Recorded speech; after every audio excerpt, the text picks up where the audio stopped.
நிறைய பேரை பார்த்துருக்கீங்கன்னா வாழ்க்கையில் என்ன சொல்லுவாங்கன்னா, எங்களுக்கு நிறைய குறைவிலே இருக்கும், நிறையவே பார்க்க முடியல, ஒரே குறையாவே இருந்துட்டு இருக்கு அப்படின்னு சொல்லுவாங்க. அவங்கள்ட்ட நீங்க பேசி பார்த்தீங்கன்னா தெரியும், எங்க ஃபேமிலியில இவங்க இது பண்ணாங்க, எங்க அக்கா இப்படி பண்ணாங்க, தம்பி இப்படி பண்ணாங்க, எங்க அம்மா இப்படி பண்ணாங்க, அப்பா இப்படி பண்ணாங்க, வேலையில பாத்தீங்கன்னா ஹையர் ஆபீசர் இப்படி பண்ணாரு, அப்படி பண்ணாரு, மேனேஜர் இதை சொன்னாரு, பாஸ் இப்படி சொன்னாரு, ஃப்ரெண்ட்ஸ் இப்படி சொன்னாங்க, கலீக்ஸ் இப்படி சொன்னாங்க, ஏதோ ஒன்று ஃப்ரெண்ட்ஸ் இப்படி சொன்னாங்க, குறையவே பேசிட்டு இருப்பாங்க.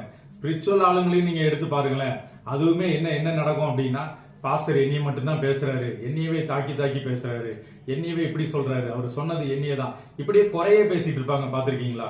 இப்படிப்பட்ட கேரக்டருங்க பாத்தீங்கன்னா வாழ்க்கையில நிறையவே பார்க்கவே முடியாது. சரி, எனக்கு இது புரிஞ்சிருச்சு, இதுல இருந்து நான் வெளிவர நினைக்கிறேன், இதை ஓவர் கம் பண்ண நினைக்கிறேன், என்னையால முடியல அப்படின்னு சொல்ற ஆளா நீங்க இருந்தீங்கன்னா நான் உங்களுக்கு ஒன்னே ஒண்ணு சொல்றேன். 1 கொரிந்தியர் 13:10 ஒரு வசனம் இருக்குது. நிறைவானது வரும்பொழுது யார சொல்லுது அப்படின்னா, பரிசுத்த ஆவியானவர் சொல்லுது. நிறைவான பரிசுத்த ஆவியானவர் உங்கள்கிட்ட வந்தாச்சுன்னா இந்த குறைவான ஆவி ஓடி போயிருமா.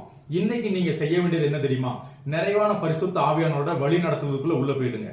போனீங்கன்னா ஆண்டவர் உங்களை இந்த குறைவிலிருந்து நிறைவா மாற்றுவார். God bless you.